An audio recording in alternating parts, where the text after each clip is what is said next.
मानसिक स्वास्थ्य के क्षेत्र में युवाओं के लिए बढ़ रहे रोजगार के अवसर, डॉक्टर अजय तिवारी।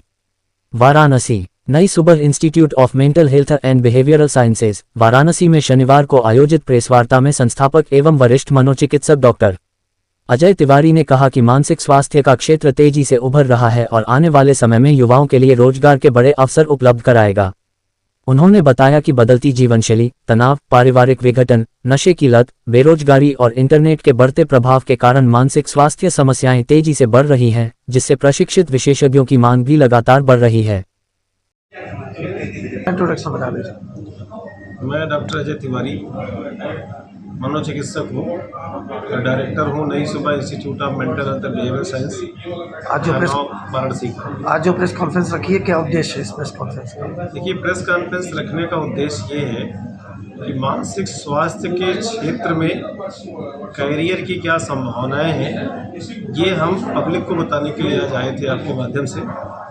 जो बच्चे अभी इंटर साइंस से पास कर रहे हैं, उनके सामने एक सबसे बड़ी हलचल है कि हम कैरियर किधर बनाएं। तो माता पिता या अन्य लोग बस ये बताते हैं कि नहीं, डॉक्टर बन जाओ, इंजीनियर बन जाओ, सीए बन जाओ या तैयारी करो, यहीं तक हम सीमित हैं पूर्वांचल के लोग। बट एक मेंटल हेल्थ का जो क्षेत्र है कंप्लीट खाली है, और इस खालीपन के लिए ना तो पेरेंट्स के पास जागरूकता है, ना हमारे विद्यालयों में किसी भी शिक्षकों के द्वारा ये बताया जाता है कि आपके करियर में मेंटल हेल्थ में भी आप बना सकते हो। मेरा आज यही था कि जो बच्चे 10+2 पास किए हैं उनके लिए हम मेंटल हेल्थ में 2 कैरियर की बात करते हैं। एक बीएससी इन क्लिनिकल साइकोलॉजी, जो कि 4 साल का नेशनल एजुकेशन पॉलिसी के हिसाब से 4 साल का कोर्स है।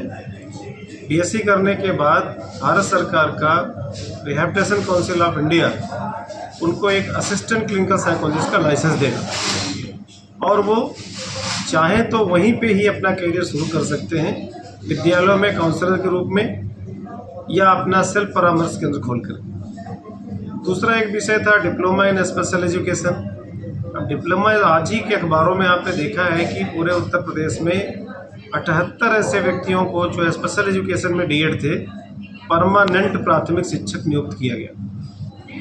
वो डीएड स्पेशल एजुकेशन थे, प्लस उन्होंने टीचर एलिजिबिलिटी टेस्ट निकाला था। तो जो बच्चे अभी भी कैरियर के लिए सोच रहे हैं, अथवा वो बीएससी करें, अगर वो साइंस के स्ट्रीम के नहीं हैं और जल्दी ही कैरियर में जाना चाहते हैं, तो diploma in special education intellectual disability में करें। वो भारत में कहीं से करें, लेकिन कैरियर को अपने मेंटल हेल्थ को एक ऑप्ट कर सकते हैं।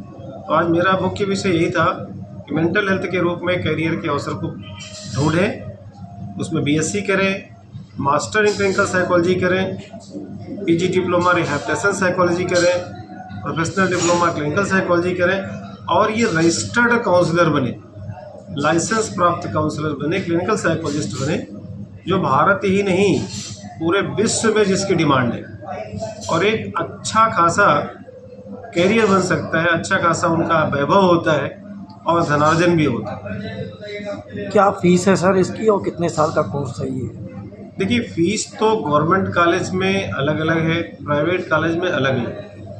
तो फीस का निर्धारण एक फिक्स कर पाना कठिन है, और जितने भी प्राइवेट कॉलेज हैं उनकी अपने अपने ढंग से अपनी अपनी फीस है, और जो प्राइवेट कॉलेज हैं जो उनकी अपनी फीस है, गवर्नमेंट की अपनी फीस है। और जो बीएससी क्लिनिकल साइकोलॉजी वो 4 वर्ष का, जैसे हम बीएससी बायोलॉजी करते हैं, बीएससी मैथ करते हैं, 4 साल का कोर्स नेशनल एजुकेशन पॉलिसी का है, सेम वही 4 साल का कोर्स बीएससी क्लिनिकल साइकोलॉजी है।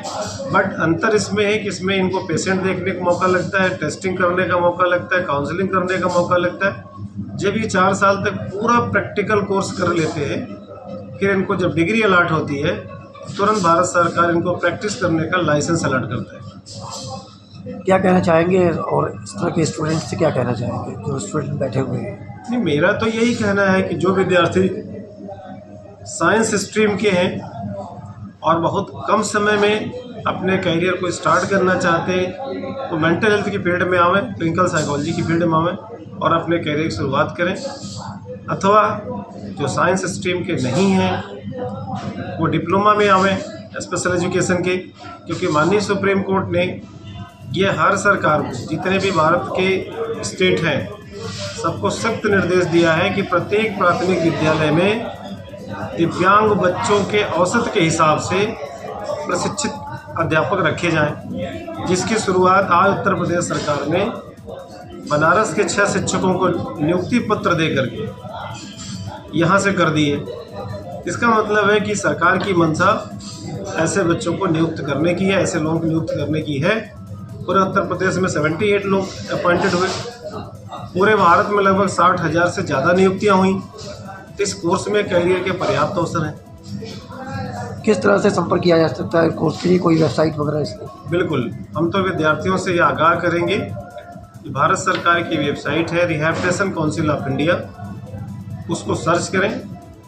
उसमें बीएससी क्लिनिकल साइकोलॉजी या diploma in special education intellectual disability के कोर्स को सर्च करके वो किस प्रदेश में करना चाहते हैं वो सर्च कर ले, और किस कॉलेज में कहाँ करना चाहते हैं वो सब वेबसाइट पे दिया हुआ है। इसमें कोई भी फ्रॉड के चांस नहीं, किसी भी प्रकार की इसमें निगेटिविटी की संभावना नहीं। वो भारत सरकार की वेबसाइट से सर्च करके और उसमें जिस कॉलेज को संपर्क करेंगे उस पर सबका अथेंटिक नंबर दिया हुआ है, उसका ईमेल दिया हुआ, वेबसाइट दिया हुआ, वहाँ जा करके उनसे पूछ सकते हैं, जान सकते हैं और अपना एडमिशन करा सकते हैं। इस कोर्स में स्कॉलरशिप वगैरह की भी सुविधा है? आप देखिए, जिस प्रदेश में बच्चे एडमिशन लेंगे, हर स्टेट का अपना अपना स्कॉलरशिप की पॉलिसी है। अगर उत्तर प्रदेश का बच्चा उत्तर प्रदेश के किसी कॉलेज में स्कॉलरशिप एडमिशन लेता है तो उसको स्कॉलरशिप मिलती है। अगर उत्तर प्रदेश का बच्चा बिहार में एडमिशन लेगा तो उसको बिहार सरकार स्कॉलरशिप नहीं देगी। ये प्रोफेशनल कोर्स है, इसलिए एक स्टेट के ज़्यादा बच्चे एक जगह नहीं होते। इसलिए जो बच्चे जिस स्टेट गवर्नमेंट से में होते हैं उनको स्कॉलरशिप गवर्नमेंट अवश्य देती है।